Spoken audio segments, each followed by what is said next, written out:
This is your News Source Evening Bulletin for today, Wednesday, the 22nd day of June in the year 2022. I'm Gordon Mosley reporting, and here's what we're tracking tonight. The largest logistics company in the local oil and gas sector, Rams Logistics, has been denied a local content license to operate in Guyana by the local content secretariat. The secretariat falls under the Ministry of Natural Resources.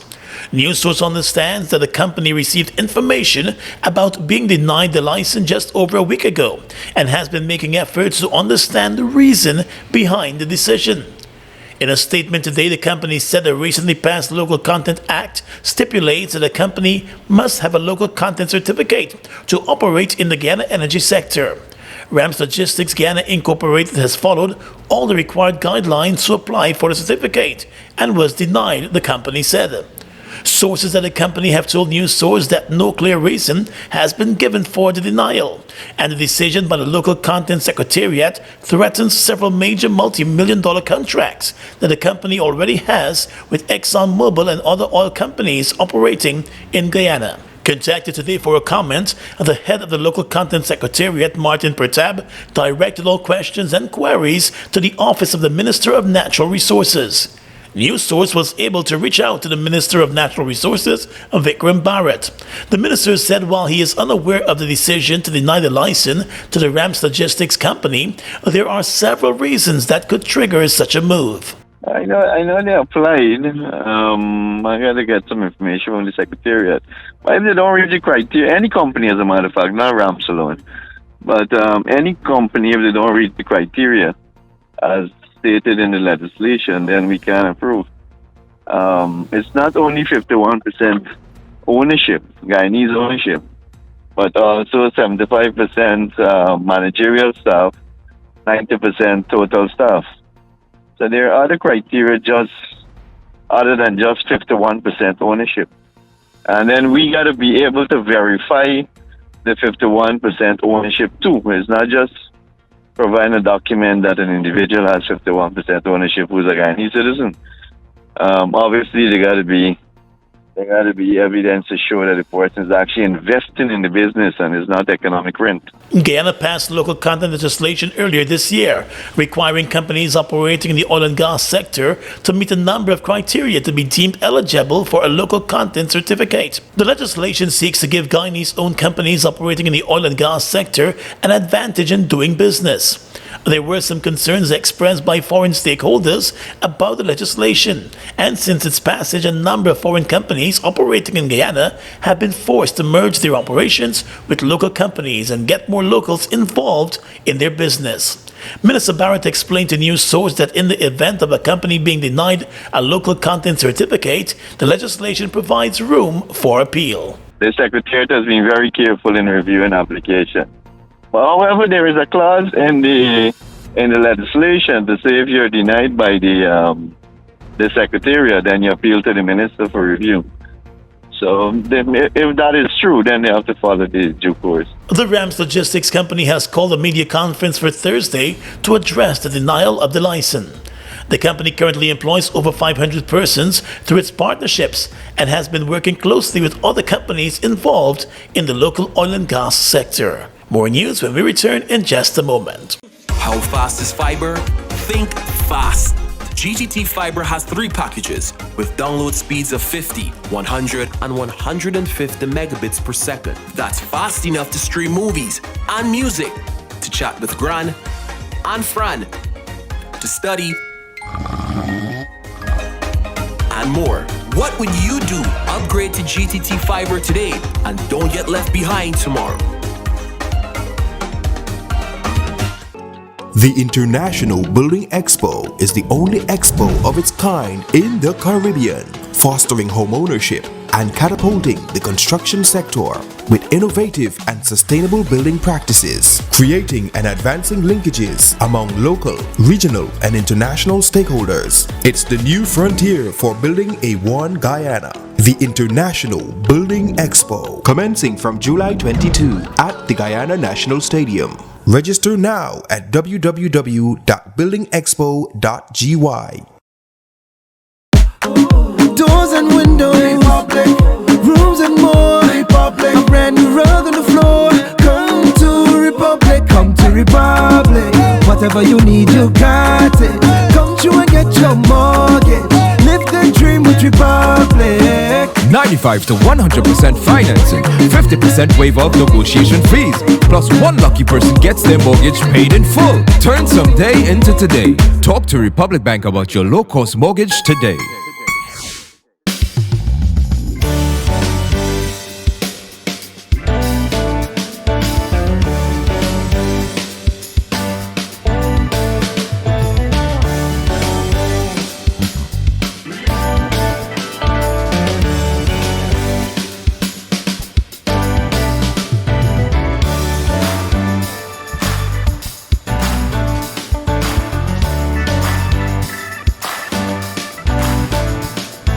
Get a chance to win a brand new Toyota Race when you apply for a home loan.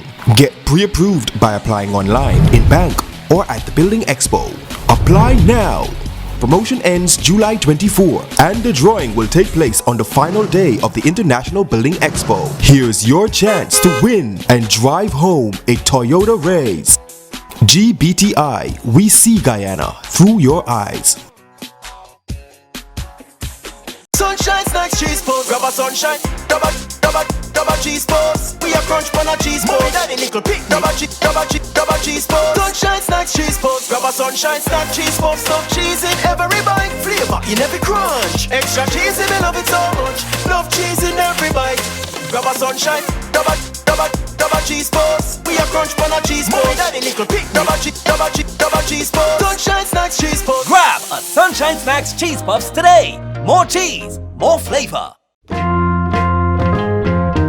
Drivers, need to renew your motor vehicle license? Skip the lines and save time by using the GRA's License Revenue Office drive-through facility located at the GRA's parking lot, Camp and Lamaha Streets. Simply present your expired motor vehicle license and a copy of your motor vehicle registration at the front window, pay and uplift at the second window, and drive on your way. It's that easy. The LRO opens Monday to Thursdays from 7 a.m. to 3:30 p.m. and Fridays up to 2:30 p.m. GRA, your partner in development. The opposition today took its concerns over the bribery allegations made against the Vice President to the Office of the President in a protest, which called on the Vice President to demit office. The small group of protesters braved the rain with their placards as they called for a full independent probe of the allegations. The Vice President has denied the allegations, and President Irfan Ali has dismissed the calls for any investigation of those allegations, making it clear that the Vice President has his full support. Opposition Chief Whip in Parliament Christopher Jones said the claims made by Chinese businessman Su Zhirong in the Vice News investigation cannot be dismissed. He said there needs to be a proper investigation. It is a most damning revelation. It is some most damning allegations. And we have to be serious as a country. Guyana is known globally. Guyana is now an oil-producing country. And you have people from as far afield who want to invest in this country. And they will do their search. They will Google Guyana. And amongst the things that will pop up in Guyana, you would see Guyana for sale. And when they listen to that documentary, it says in that documentary that the Vice President of the Cooperative Republic of Guyana is involved in corrupt practices in which he takes bribe in order for people to get business, contract, etc. in this country. That in itself will serve as a deterrent. The Member of Parliament echoed the views of the opposition leader that the Vice President should demit office to allow an investigation of the claims. What has to happen in this case, again, is the public pressure has to be continued beared on the People's Progressive Party Civic. We have to continue to involve the international community because, as we mentioned before, Guyana is global, Guyana is international. And once the international community is involved and Guyanese and citizens alike come out, picket, protest, voice their disgust, it will bring pressure on the administration that they will have to ask Barra Jagdeo to demit office. But if you continue to remain silent, that will not happen. Another opposition member of Parliament, Tabitha Sarabo-Halley, said there are serious questions that remain following the Vice News investigation. The fact that he just passed it over to Sue and says Sue has my full support. What does that mean? What does that mean? Sue handles all the agreements. What agreements? Sue is not in government. What agreement is Sue handling, and for who and for what? And those are the questions that have to be answered. And until we get those answers, that press conference that happened yesterday, I think it was a sham. Mr. Sarabo Halley said while the Vice President continues to deny that he is involved in corrupt activities, concerns remain, especially as Guyana continues to lose ground on the International Corruption Index. When the man said that he was trying to get Jagjo to decide whether or not he's going to take the bribe, Jagjo did not leave him at that point and say, well, you know what? What are you talking about? I'm not interested in this. This is not what I'm about. This is not what I came here for. What he did, he said, no, Sue will handle that. That suggests that there's something going on, that he knows that he doesn't want to implicate himself, and so he steps back. Vice President Jagdeo has said his hands are clean, and there was nothing revealed in the Vice News investigation that can pin the corruption claims on him. Attorney General and Minister of Legal Affairs Senior Counsel Anil Nandlal is defending Vice President Bara Jagdeo in wake of the bribery allegations leveled against the Vice President in that Vice News report. The Vice President has denied the allegations, and President Irfaan Ali has indicated that he has full confidence in the Vice President. Now the Attorney General has added his voice in defense of Mr. Jagdeo. During his weekly Issues in the News television program last evening, the Attorney General said the statements made by the Vice President and captured by undercover cameras at his home need to be taken in context, and Mr. Jagdeo cannot be accused of any wrongdoing based on the statements. He said all government officials from time to time would lend support to members of the public and persons from the business community who are in need of help, and that cannot be considered corruption. We have to go out there to get people's support. When they support you, they expect assistance if you win the government. They expect you, if you have influence in the government, to assist them in expediting their particular endeavors. Engaging in such an act cannot be corruption. And the Attorney General also rubbished claims that such practices of expediting people's business can amount to nepotism if government officials try to remove bureaucratic red tape. And I have done that. I have done that directly to persons who are the actual investors themselves. And I have done that for several persons whom I know and who may have known these persons who are requesting the help. And I can safely say that many ministers in our government and many PPP leaders have had to do that as part of their political task. But amid the Sue allegations, Mr. Nandlal is assuring that monies do not need to be paid to ministers for persons to have their processes expedited. They have 3 or 4 persons right now who are from New York who are trying to make contact with me because I met them in North America quite recently, and they asked for, they are engaging in certain endeavors with the government, and they ask if their processes can be expedited. You want me to tell them no? You want me to tell them no when I know that the process can be slow? The Attorney General said it was clear that the Vice News piece could not pin any corrupt practice on the Vice President, and therefore Guyanese must see it for what it was. Well, the People's National Congress Reform, which is the largest party in the APNU-AFC coalition, has raised questions about the planned Commission of Inquiry into the 2020 general elections, while there is an active elections petition questioning the outcome of the same elections before the courts. During a press conference today, executive member of the PNC Reform, Gary Best, said the Commission of Inquiry appears to be aimed at distracting persons from the failures of the current government and allegations which were leveled against the Vice President recently.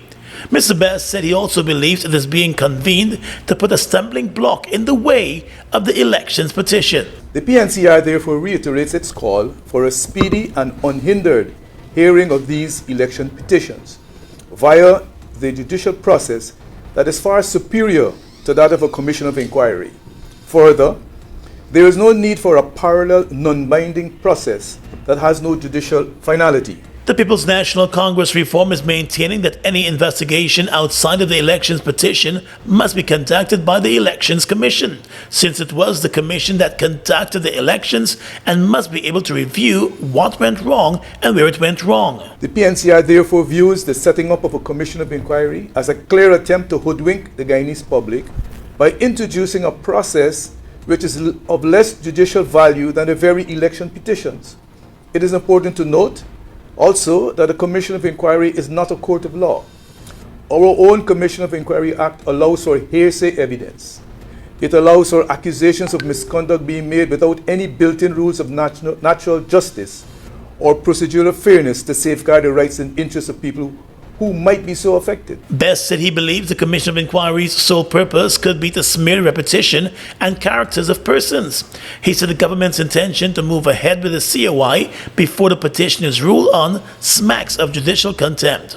Although the party is not supportive of the Commission of Inquiry at this time, Mr. Best said the People's National Congress must be involved in the process to produce the terms of reference for the Commission of Inquiry. The party's position is very clear in that we recognize the Commission of Inquiry as an interference in the judicial process of the election petitions. So for us, the fact that there is a Commission of Inquiry which is under the hand of the President, and at the same time the President's party is to be investigated in a judicial process and the process of the Commission of Inquiry, to us that speaks to the fact that only one side will be preparing the evidentiary processes for the Commission of Inquiry.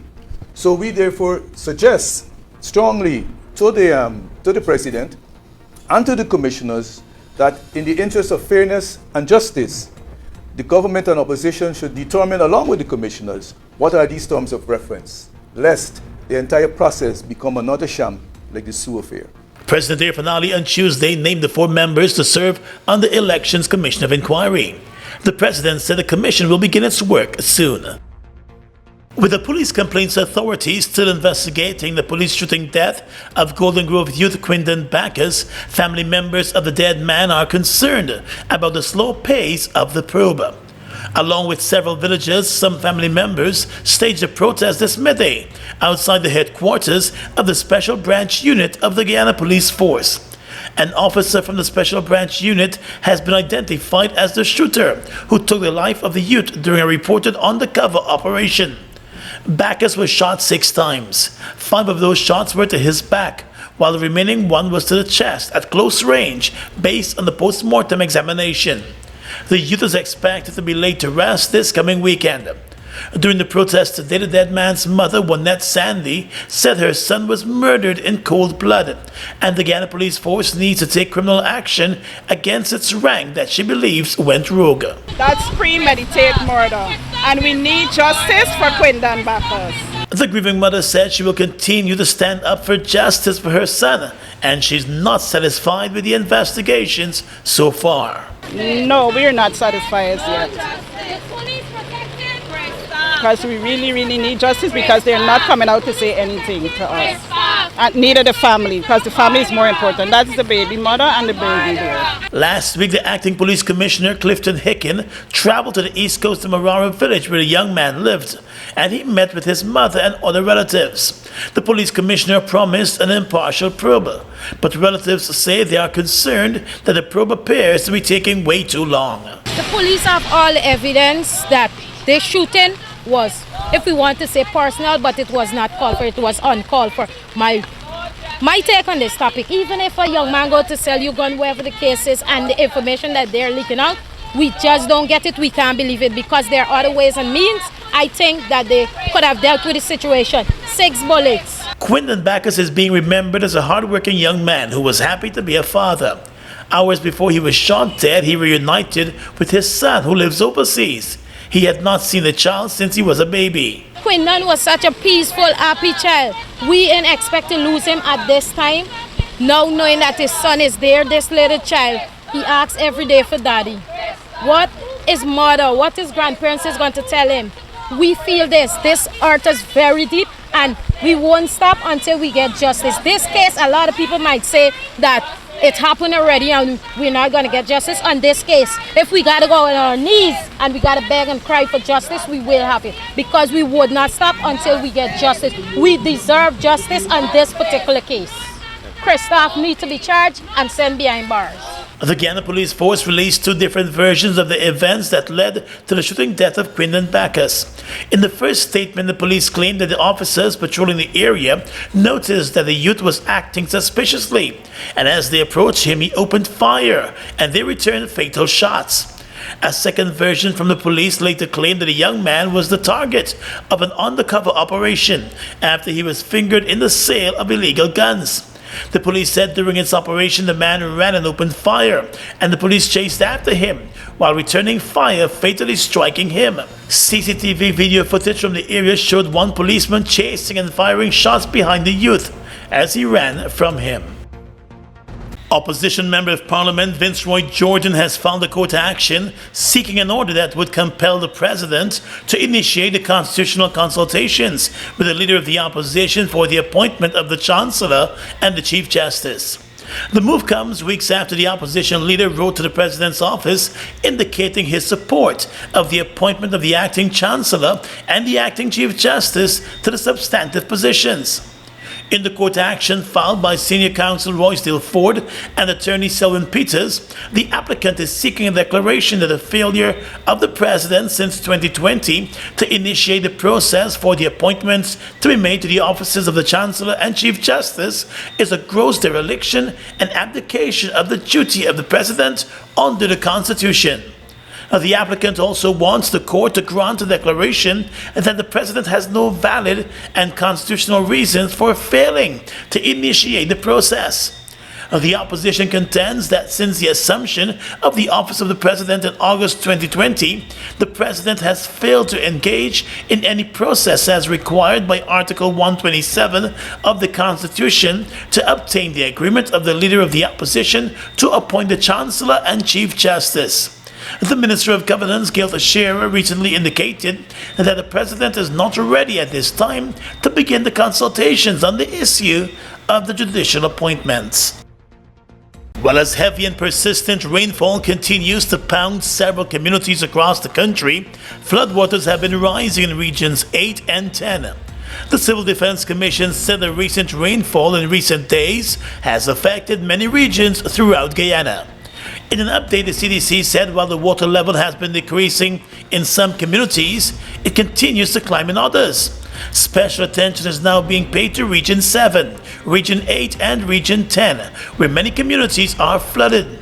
Region 7 has a high water level as a result of the overtopping of the Cayuni River, and Chedampao in Region 8 is enduring a similar outcome due to the overtopping of rivers in that community. Reports from Region 9 indicate that over 180 households and 15 farms have been impacted by the flooding. Meanwhile, in Region 10, Rockstone and Spiteland are also affected, while reports from Kukwani indicate that the Berbice River is approximately 2 feet above the river bank, which has resulted in over 200 households being affected. Parts of Region 1, 3, Region 5, and Region 6 are also affected. The central government, the National Drainage and Irrigation Authority, and regional bodies have been clearing drains and canals, the CDC said, while repairing and maintaining pumps and corkers and relocating those who are severely affected. A compliance certificate and a liability statement confirms that you have met the requirements under the Income Tax Act. If you want to bid for a government contract, sell or buy land or property, you must first obtain a compliance certificate. If you want to apply for a small business loan, claim your pension benefits, gratuity, or obtain a firearm license, then you must first obtain a liability compliance. Find the liability and compliance application forms and the requirements for application online at gra.gov.gy. GRA, your partner in development. Combo pack of we feeling best. Sunshine stacks above the rest. There is no contest, is the best mix, so we feeling best. Best value to how you feeling. Ole cheesy, too much ripples and more. Combo pack of flavors galore, yeah. Combo pack of we feeling best. Sunshine stacks above the rest. There is no contest, is the best mix, so we feeling best. Sunshine Snacks Combo Pack, now with a new look and new mix. Grab your pack today. Best mix, so we feeling best. Get a chance to win a brand new Toyota Race when you apply for a home loan. Get pre-approved by applying online, in bank, or at the Building Expo. Apply now. Promotion ends July 24 and the drawing will take place on the final day of the International Building Expo. Here's your chance to win and drive home a Toyota Race. GBTI, we see Guyana through your eyes.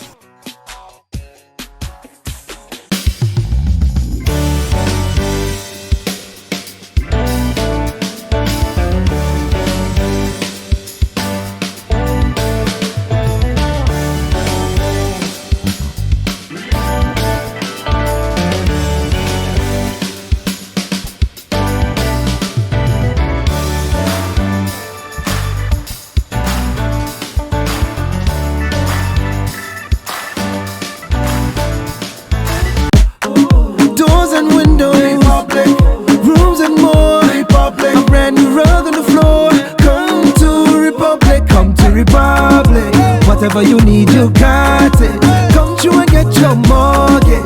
Live the dream with Republic. 95 to 100% financing, 50% waiver of negotiation fees, plus one lucky person gets their mortgage paid in full. Turn someday into today. Talk to Republic Bank about your low-cost mortgage today. Get in the game with Buster. Win a full gaming setup, Xbox X, gaming chair, gaming speaker and headset, or any of over 60 weekly prizes like Oculus Quest 2, Mini 2 drone, Nintendo Switch, and many more top gaming prizes. Check below for details. Fuel it up and drive, Super 95. Tune up, fuel it up and drive, Super 95. Tune up. Protect your fuel system, boy. High mileage and performance, boy. Guyana's Super 95 gasoline gives you more reasons to drive and is available at 56 service stations nationwide. For affordable price, high performance, and high mileage, choose Guyana's Super 95 gasoline. Fuel it up and drive.